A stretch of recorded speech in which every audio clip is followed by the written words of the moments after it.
Gold has a way of blinding people to the truth. At the convention, my mother stood behind the display case, looking like the picture of a dignified widow in her silk scarf. But I knew the rot beneath the polish. I'm Carly Knight, and as I watched them try to sell my grandfather's collection, I didn't see a family. I remembered the cold emptiness of his safe 3 years ago, and the lie she told me to steal my inheritance. Like, share, comment, and subscribe to our channel. We always appreciate the time you spent here with us. It was finally time to show them that stolen money never stays quiet for long. Ping. That is the sound of a pure gold coin flipping into the air. It's a clean, resonant ring that hangs in the room for just a second before gravity takes over. Snap. That is the sound of it hitting a palm. Silence follows. Most people think money is silent. They think it's just numbers on a bank screen or paper in a wallet. But in my line of work, you learn that money has a voice. When money is earned honestly, it hums. It has a steady, boring rhythm like a well-oiled machine. But when money is stolen, when it's hidden, it stutters. It makes a noise that only a few of us are trained to hear. My name is Carly Knight. I don't carry a badge and I don't carry a gun. I carry a forensic calculator and a magnifying glass. I am a forensic auditor. When a corporation loses $10 million into thin air, they call me.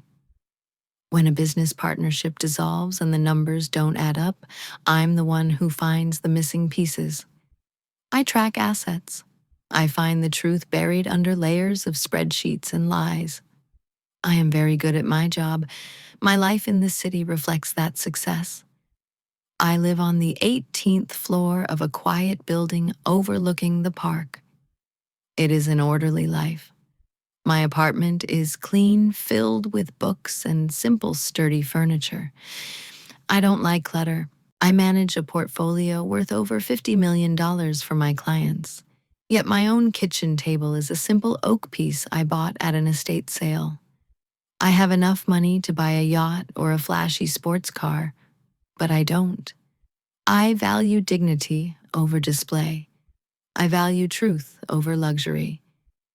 But silence can be heavy. Sometimes when the rain hits the glass of my living room window, the quiet isn't peaceful. It's lonely. It reminds me of the things I couldn't calculate. It reminds me of the day the music of my family stopped humming and started to stutter. It was 3 years ago. I can still smell that afternoon. It smelled of stale coffee, old dust, and damp cardboard.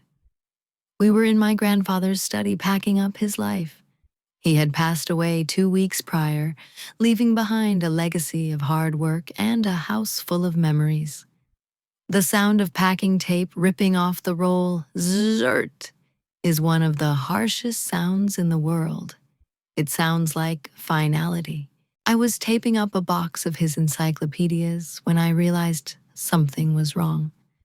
The heavy iron safe in the corner, the one he always kept hidden behind the velvet armchair, was open, and it was empty. My stomach dropped. I walked out into the hallway where my mother was supervising the movers. She was sitting in a wicker chair, fanning herself, looking every bit the grieving, fragile widow's daughter. "Mom," I asked, keeping my voice low, "where is the collection?" "The Spanish fleet doubloons." It was a specific set of gold coins my grandfather had spent 40 years collecting.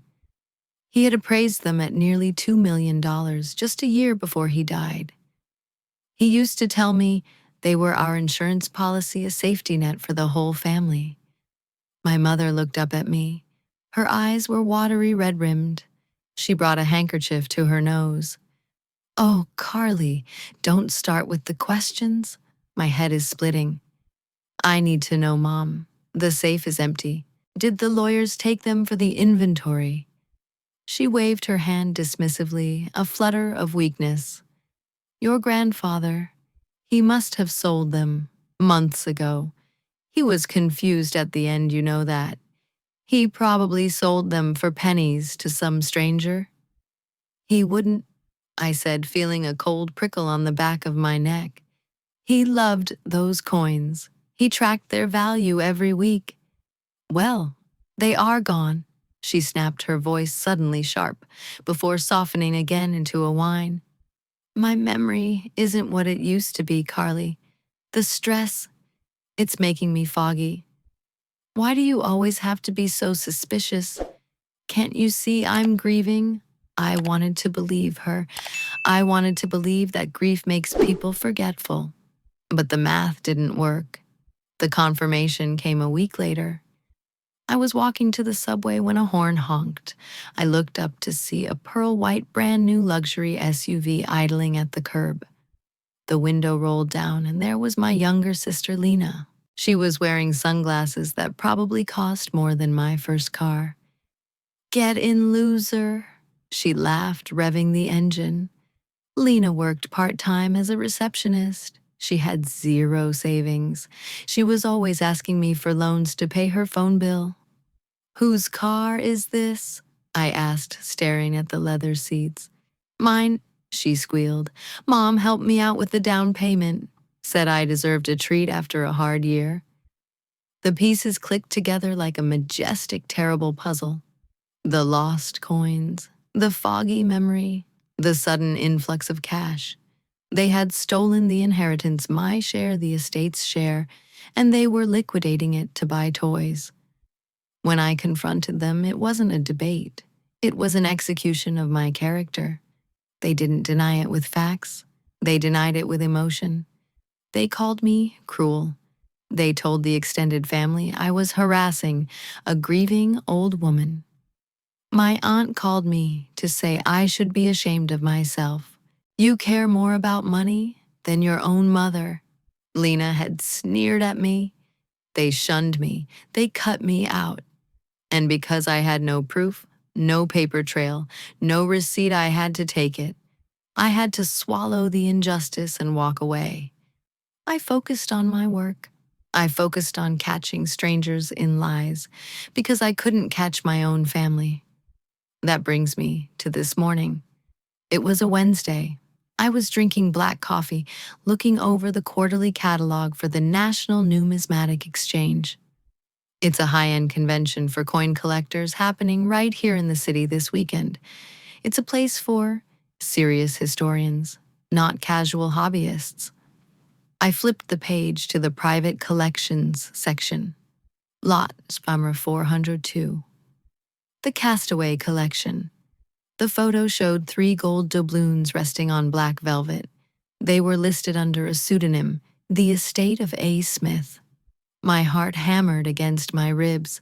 I reached into my desk drawer and pulled out a magnifying glass.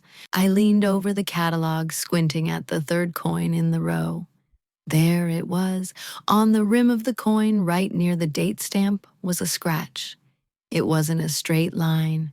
It was curved, shaped perfectly like a crescent moon.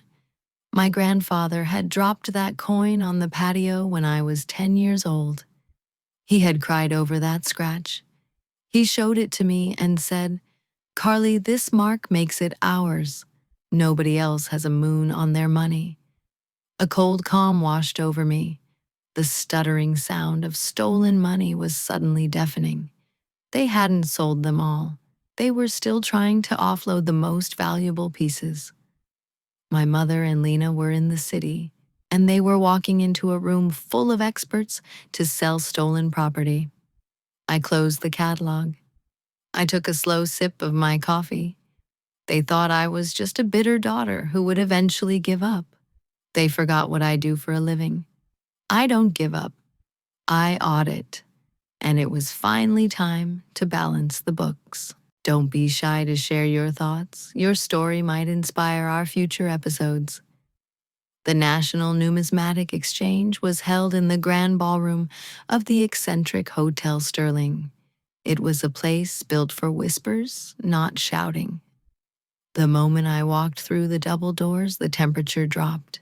The air conditioning was set to a crisp 65 degrees to protect the paper currency and ancient metals.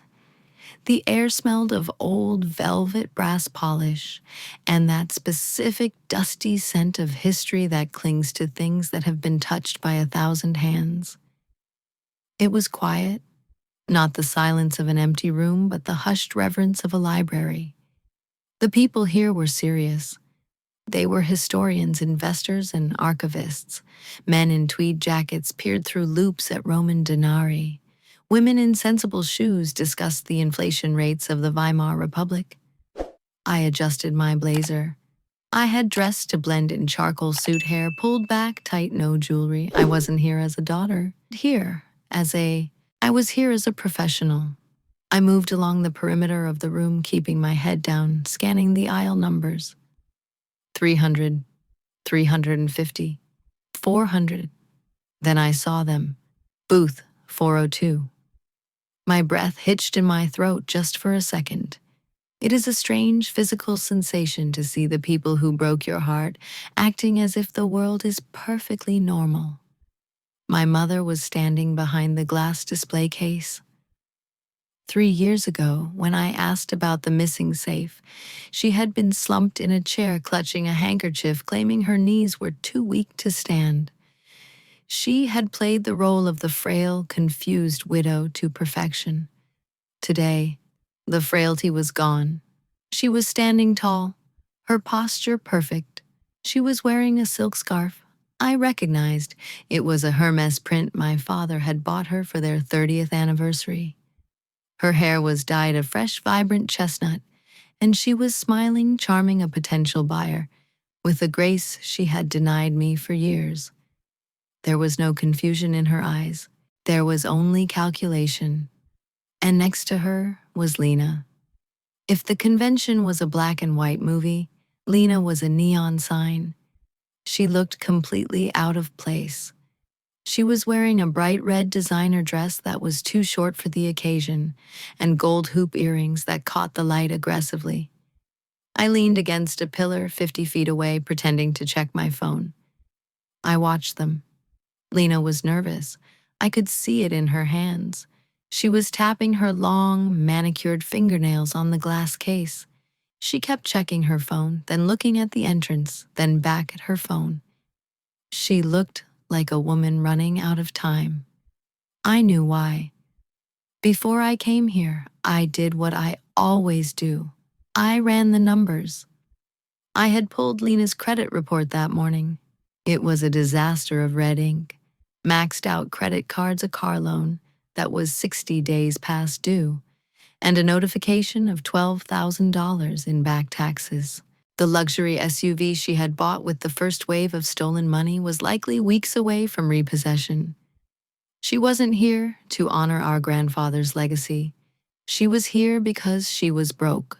Click, click, click. The sound cut through the low murmur of the crowd. Lena was pacing behind the booth, her high heels striking the marble floor with an impatient staccato rhythm. It was the sound of anxiety. It was the sound of someone who needed a check to clear by 5 o'clock. I watched a man approach their booth. He was older, distinguished, carrying a leather folio, a serious buyer. My mother leaned in. I saw her lips move. She touched the man's arm lightly, a gesture of intimacy designed to lower his guard. Lena stopped pacing and leaned over the case, her eyes wide and hungry. They were reeling him in. It was time. I didn't run. I didn't storm over. I walked with the steady, measured pace of an auditor walking into a boardroom to deliver a subpoena. I circled around the aisle so I could approach them from the side, using the neighboring booth as cover. I stopped at booth 401, pretending to examine a tray of Civil War medals. I was close enough now to hear them. I turned my back to them, listening. "The condition is remarkable," the man was saying. His voice was gravelly, skeptical but interested. "Spanish gold is soft. Usually you see wear on the edges. These look uncirculated. They have been in our private vault for 40 years, my mother said.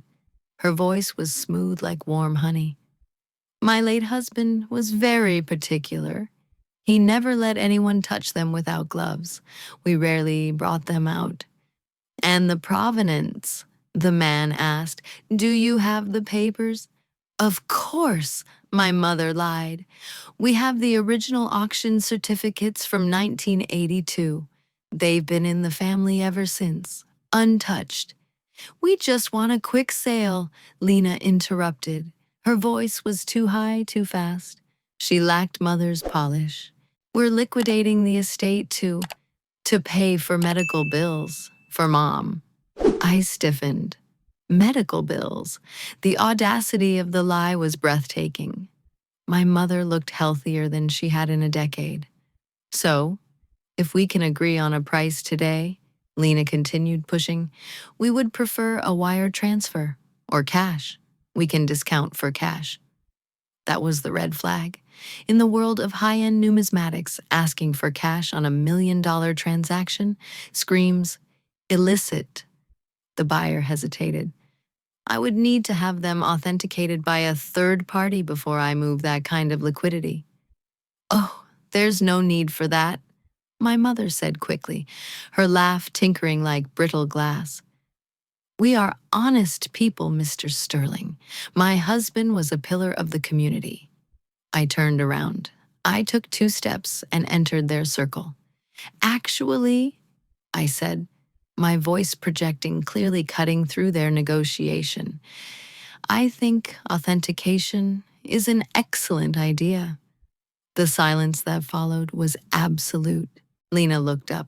The color drained from her face so fast, she looked like she might faint. Her mouth opened, but no sound came out. My mother froze. Her charming smile didn't vanish. It curdled. It stuck on her face rigid and unnatural while her eyes went wide with shock.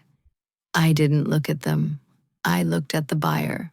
I extended my hand. Good morning, I said, professionally. My name is Carly Knight. I'm a forensic auditor and an independent authenticator. The buyer looked relieved to have a second opinion. He shook my hand. Pleasure. I'm David. I was just asking about the provenance of these doubloons. I heard, I said. I turned my head slowly, finally locking eyes with my mother. The air between us crackled with 3 years of silence. I saw the fear behind her eyes, but I also saw the anger. She wasn't sorry she had stolen from me. She was furious I had caught her. Carly, my mother said. Her voice was tight, strained. She turned to the buyer, letting out a nervous, fluttering laugh. Oh, David, excuse me. This is my daughter. We haven't seen her in quite some time. Hi, Mom, I said. You look well. Your memory seems to have improved. Lena stepped out from behind the booth. She tried to physically block me from the display case, crossing her arms over her chest. What are you doing here? Lena hissed. Go away, Carly. We're working. I'm working too, I said calmly. I looked back at the buyer. David, before you write a check, you should know that provenance is a tricky thing. Sometimes families lose things, and sometimes things aren't lost. They're just hidden. Carly, stop it, my mother warned. Her voice dropped an octave, losing the sweet grandmotherly tone. Don't do this here. Don't make a scene. She loves to play pretend, my mother said to the buyer, her eyes pleading with him to believe her. She's always had a vivid imagination. She gets jealous of her sister, you see. It's a tragic family dynamic. It was a good pivot. She was trying to paint me as the unstable, envious sibling. I smiled. It wasn't a nice smile. I'm not playing mother, I said. I reached into my bag and pulled out a folded piece of paper. It wasn't a legal document, just a printout of the guild's stolen and disputed registry. I placed it on the glass counter, right over the gold coins. It is rare to see a collection like this, I said to the buyer, keeping my voice steady. especially considering this exact set complete with the crescent moon scratch on the third coin was reported as missing property to the National Guild 3 years ago.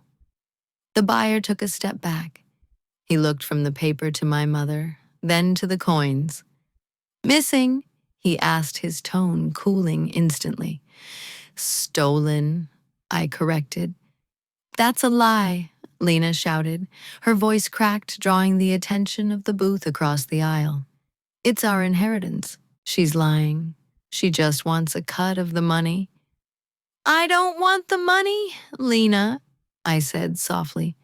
I want the truth. And unfortunately for you, the truth has a paper trail.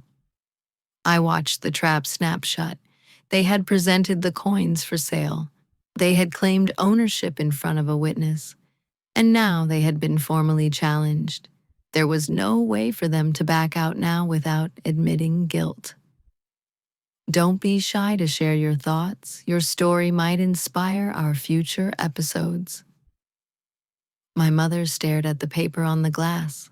The word stolen was printed in bold black ink. It looked violent against the clean white page. This is ridiculous, Lena said, her voice rising an octave. She shoved her hands into her pockets, a nervous tic I remembered from when she was caught stealing money from my father's wallet as a teenager. You're making a scene, Carly. You're embarrassing us. The buyer. David took another step back. He closed his leather folio. The sharp snap of the magnetic latch sounded like a gavel coming down. I think I'm going to step away, David said. His voice was polite but firm. I don't get involved in domestic disputes. No, wait, my mother cried, reaching out to him. David, please, don't listen to her. She's unwell. She has episodes. She turned to me, and the mask finally fell off completely. The sweet, charming widow vanished. In her place was the woman who had watched me cry at my grandfather's funeral and told me to be quiet because I was making it about myself. You selfish girl, she hissed at me. Her eyes were cold, hard stones. You always ruin everything. You couldn't just let us be happy, could you? You have your fancy job in the city. You have your money. Why do you need to take this from Lena? It wasn't yours to give, Mom, I said, keeping my voice low. Grandfather left the collection to the estate. It was meant to be divided 3 ways. You, me, and Lena. You took it all. Because he loved Lena more, she spat. The words hung in the air, suspended in the sudden silence of the booth. I felt a physical blow to my chest, but I didn't flinch. I just looked at her. He knew you were cold, Carly. She continued, her voice dripping with venom. He knew you were hard. You were always judging us, counting pennies. Lena has a heart. She needed help. He would have wanted her to have the penthouse. He would have wanted her to live well. A penthouse? I asked. Is that what this is for? A down payment, Lena interjected, stepping forward aggressively. And I'm going to get it. You're just jealous because you're alone. You're almost 30, and you come home to an empty apartment. Maybe if you weren't such a miserable person, Dad wouldn't have spent all his time at the office to get away from you. That was low, even for her. Deal's off, Lena snapped. She grabbed the velvet case with the gold coins. We're leaving. Mom, grab your purse. We'll sell them to a private dealer uptown. She turned to walk away. I didn't move to stop her. I didn't need to. You can't leave with those, Lena, I said. Watch me, she sneered. I didn't just come here to watch, I said. And I didn't come here alone. I pointed to the ceiling, to the small black dome camera directly above our heads. The moment you handed that case to the appraiser at the front desk for tagging this morning, the serial numbers were scanned into the system, I explained. I flagged those coins 3 years ago. The system sent a silent alert to the convention security and the local precinct at 8:05 a.m. Lena stopped. She looked at the camera, then back at me. Her face went gray. "You're lying," she whispered. "Am I?" I asked. "Listen." Krtchk. The sound of static, then the heavy, purposeful thud of boots on marble. Two uniformed police officers and a man in a dark suit were walking down the aisle. They weren't looking around. They were looking directly at booth 402. "Ms. Lena Knight?" the lead officer asked. He was a large man with a face that had seen too many lies to be impressed by a pretty girl in a red dress. Lena dropped the case. It hit the table with a dull thud. "No," she stammered. "No, I didn't. I didn't take them. My mother gave them to me." She pointed a trembling finger at our mother. "She told me it was okay. She said grandfather wanted me to have them." My mother gasped. "Lena, how could you? You told me to take them out of the safe." Lena screamed, panic shredding her dignity. "You said Carly would never find out. You said she was too busy with her stupid spreadsheets." "Ma'am," the officer said, stepping between them, "I need you to step away from the merchandise. You are in possession of stolen property valued in excess of $1 million. That is a Class B felony." "It's a misunderstanding," my mother wailed, trying to grab the officer's arm. "I'm an old woman. I didn't know." The officer gently but firmly removed her hand. "We have a signed affidavit from the executor of the estate claiming theft. We have the serial numbers. And now we have the goods." He turned to Lena. "Turn around, please. Hands behind your back." The sound of handcuffs clicking shut is distinct. It's mechanical and final. Click, click. Lena started to cry. It wasn't a soft cry. It was a wail of utter humiliation. People were staring. The serious historians, the investors, the competitors, they were all watching. The girl in the red dress get arrested. "Carly," Lena screamed as they turned her toward the exit. "Do something. Tell them it's a mistake." I stood there. I looked at my sister, handcuffs gleaming under the convention lights. I looked at my mother, who was hyperventilating, clutching her chest, realizing her shield of frailty had finally shattered. "I can't, Lena," I said softly. "The numbers don't lie, and neither do I." As they led her away, the crowd parted like the Red Sea. The shame was absolute, but the scene wasn't over. "Ms. Knight." I turned. The man in the dark suit who had arrived with the police was standing by the table.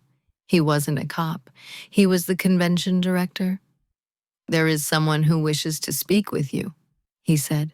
He gestured to the end of the aisle. An elderly man in a motorized wheelchair was approaching. He wore a tweed suit that looked 3 sizes too big for his shrunken frame, but his eyes were sharp, bright blue and alive. It was Arthur Henderson, the president of the Numismatic Guild, and my grandfather's oldest friend. I hadn't seen him since the funeral. He rolled up to the booth, ignoring my mother, who was sobbing into her scarf. He looked at the case of coins, then he looked at me. "Hello, Carly," he said. His voice was raspy but strong. "Mr. Henderson," I said, bowing my head slightly out of respect. "Your grandfather told me this might happen," Arthur said. He picked up the third coin, the one with the crescent moon scratch. He rubbed his thumb over it fondly. My mother stopped crying. She looked up, her eyes wide. "He told you?" I asked. "Oh, yes," Arthur said. "He knew his wife, and he knew his daughters. He told me, 'Arthur, if I die before I can sell these, they will try to take them.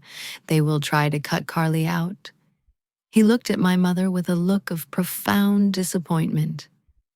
"He told me, 'If these coins ever surface without my seal on the box, you call Carly. She's the only one with the backbone to do what's right. She's the only one who respects the history." He turned back to me. "He didn't leave these to the estate, Carly. He left them specifically to you.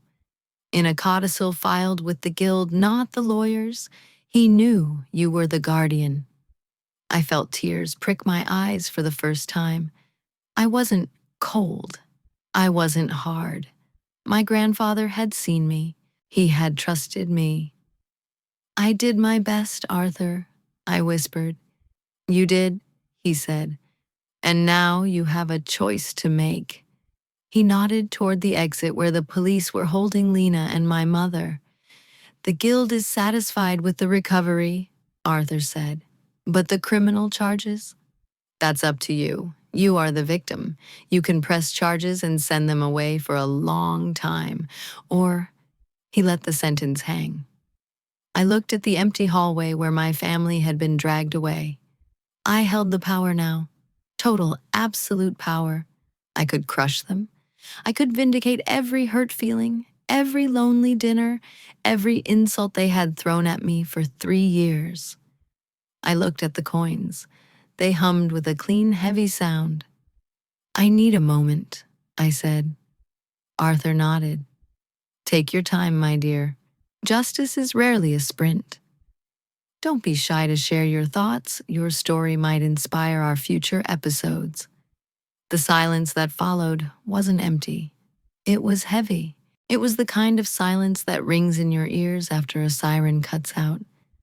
I stood there in the middle of the convention floor, watching the empty space where my family had just been. The crowd had dispersed quickly, eager to distance themselves from the scandal. That's the thing about polite society. They love to watch the crash, but they hate to be seen near the wreckage. I looked down at the velvet case in Arthur's lap. The coins were still there. They hadn't changed. They were just metal. Cold, unfeeling metal that had torn my family apart. "They're safe now," Arthur said gently. "Are they?" I asked. "They just cost my sister her freedom." "Greed cost your sister her freedom, Carly," Arthur corrected. "The coins were just the vehicle." He was right, of course. But knowing you're right doesn't stop your hands from shaking. I walked with Arthur to the security office.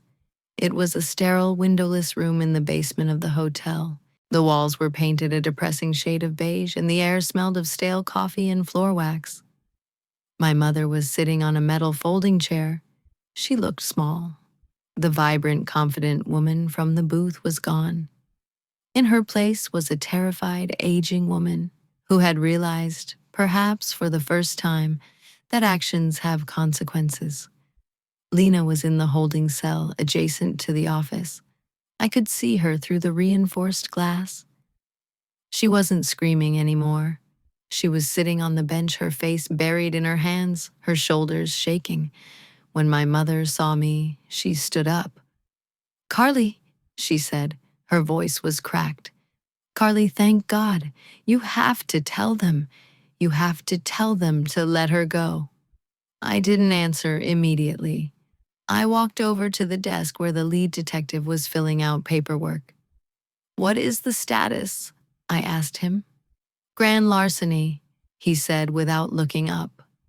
"Possession of stolen goods, attempt to sell stolen goods. And since the value is over $1 million, the DA will likely push for a minimum of 5 to 10 years. My mother let out a strangled sob. 10 years? She's 26 years old. You can't put her in prison for 10 years? She grabbed my arm. Her grip was surprisingly strong. "She's your sister Carly," she pleaded. I know we haven't been kind to you. I know I made mistakes, but you can't let her go to prison. It will ruin her life. She'll never recover." I looked at my mother's hand on my arm. It was the same hand that had slapped me when I was 12 for losing a library book. It was the same hand that had waved me away at the funeral when I asked about the safe. "You didn't care about ruining my life when you stole my inheritance," I said quietly. You didn't care about my reputation when you told the whole family I was crazy and jealous. I was scared, she cried. I was scared of being old and poor, Carly. Your father didn't leave as much cash as we thought. The house needed repairs. Lena needed help. We didn't do it to hurt you. We did it to survive. To survive. I laughed a short, bitter sound. Lena bought a luxury SUV. You're wearing a $2,000 scarf. That isn't survival, Mom. That's vanity. She flinched as if I had hit her. She sank back into the chair, covering her face. Please, she whispered, be the bigger person. Be the daughter your grandfather thought you were. That stung. But then I looked at Arthur. He was watching me from his wheelchair in the corner. He didn't say anything. He just nodded once. He wasn't telling me to forgive them. He was telling me to remember who I was. My grandfather was a man of dignity. He was a man who believed in mercy, not because people deserved it, but because he refused to be cruel.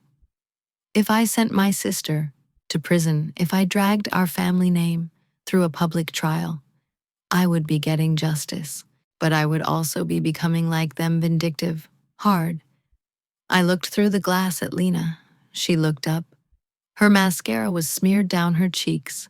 She looked like a child again, a spoiled, selfish, broken child. I took a deep breath. The air in the room felt thin. Detective, I said. The officer looked up. If I choose not to press charges, I asked, what happens? Carly, my mother gasped, hope flooding her face. If you withdraw the complaint, the detective said, leaning back in his chair, the theft charge goes away. But the possession charge? That's tricky. The DA might still pursue it. Not if the owner claims it was a misunderstanding, I said. If I sign a statement saying that I had given them permission to hold the coins, but there was a miscommunication about the sale. The detective narrowed his eyes. Ms. Knight, that is dangerously close to filing a false report. You flagged these as stolen years ago. I flagged them as disputed, I corrected. If I resolve the dispute today, the criminal intent evaporates. The detective sighed. He looked at Lena, then at me. He saw the family dynamic. He saw the pain. He closed the file. If you sign the waiver, he said, we release her, but she doesn't walk out with the coins. Those go to you.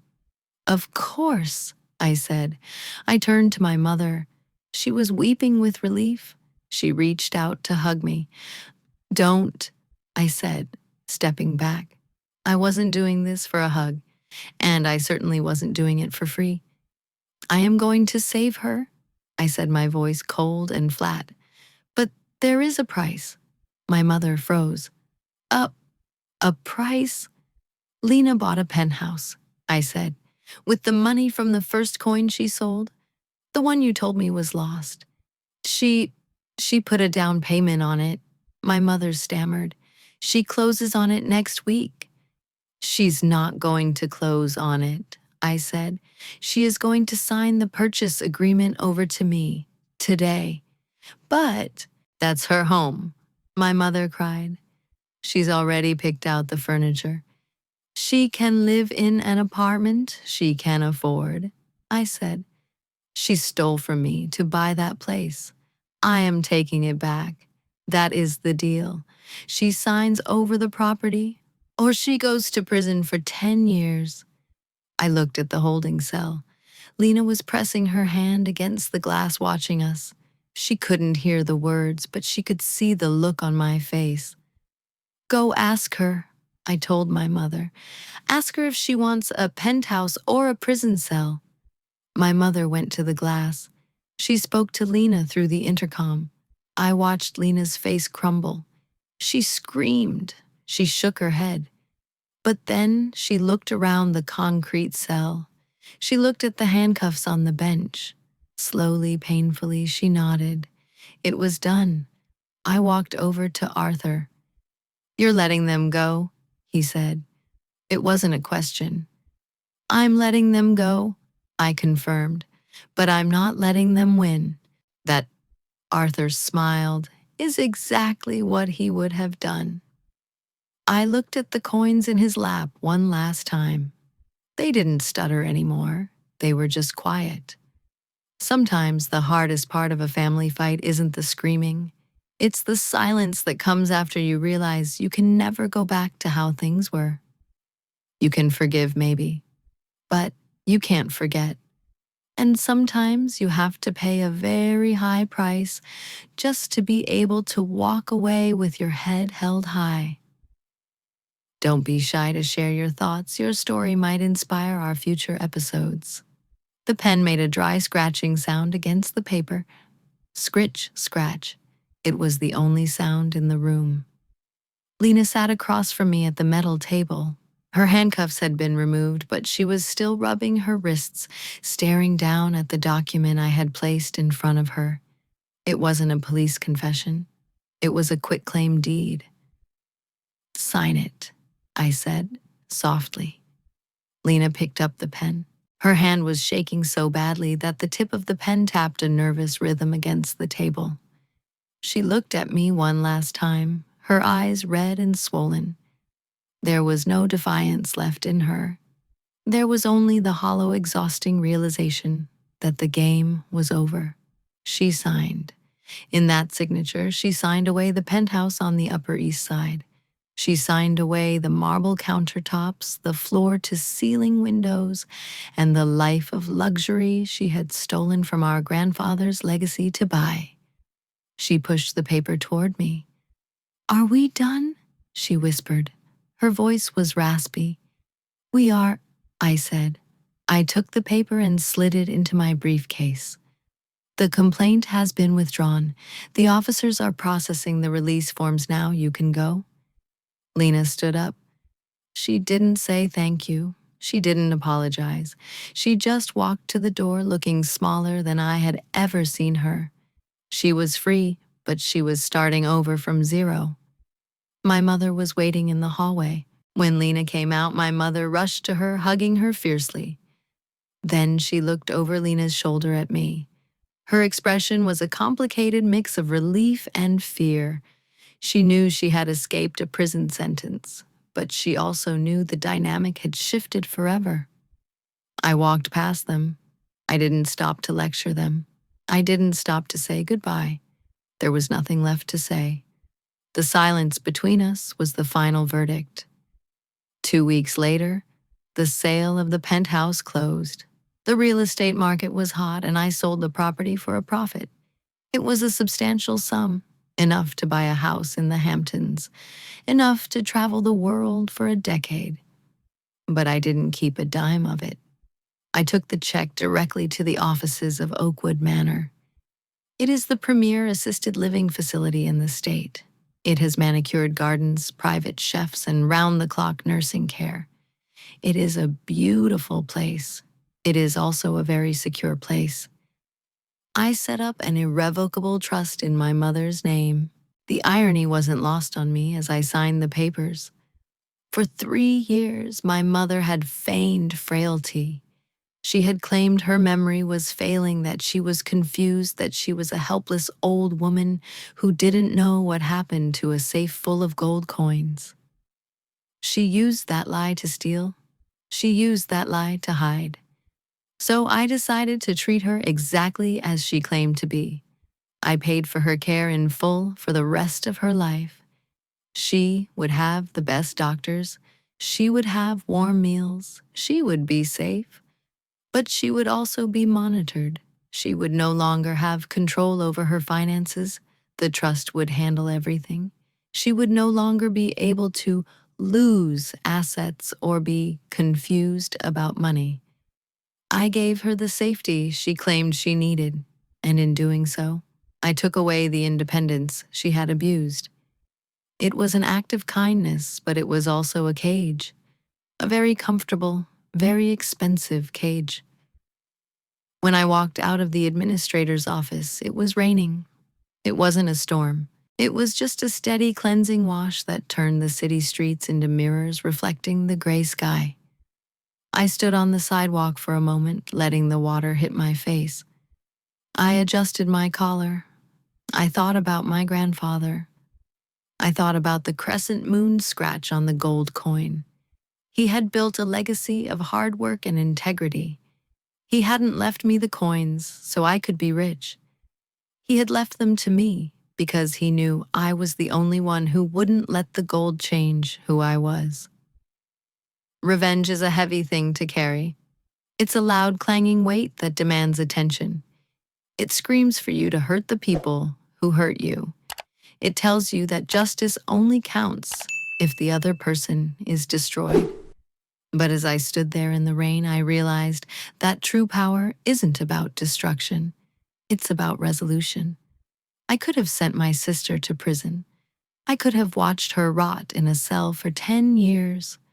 But then, what I would still be the sister of a convict. My mother would be destitute and desperate, likely showing up at my door every week begging for help. The cycle of misery would have continued dragging me down with it. Instead, I chose mercy, but not the weak kind of mercy that ignores the crime. I chose the kind of mercy that ends the war. I neutralized the threat. I recovered the assets. I ensured my mother was cared for, so I never have to worry about her again. And I saved my sister from a life behind bars, giving her a second chance she didn't deserve, but one that clears my conscience. It's a strange thing standing at the crossroads of justice and mercy. It makes you wonder what you're really made of. Don't be shy to share your thoughts. Your story might inspire our future episodes. I'd love to know, would you have signed the papers to let them go? Or would you have let the gavel drop? I hailed a taxi. The yellow cab pulled up to the curb, tires hissing on the wet pavement. "Where to, lady?" the driver asked as I slid into the back seat. I looked out the window at the city skyline. For the first time in 3 years, the view didn't look lonely. It looked open. "Home," I said, "and take the long way." I leaned back against the seat and closed my eyes. The coins were back in the vault, safe and silent. The penthouse was sold. The trust was funded. I listened to the sound of the city, the horns, the rain, the distant hum of traffic. Underneath it all, I heard a new rhythm. It wasn't the stutter of stolen money. It wasn't the frantic clicking of heels on marble. It was a steady, quiet hum. I gave them mercy. In exchange, I took back my peace. The silence in my life isn't loneliness anymore. It's the sound of a debt finally paid. Carly chose the high road, proving that sometimes the best revenge is simply taking back your own peace. Have you ever faced a similar betrayal from those closest to you? Don't be shy to share your thoughts in the comments. Your story might be the inspiration for our future episodes. We read every single comment. We truly appreciate you being here. There are even more captivating stories waiting for you right on your screen. Please click one now so you don't miss the ending. I look forward to seeing you in the next video. This has been a story from Revenge Radiance. We'll see you next time.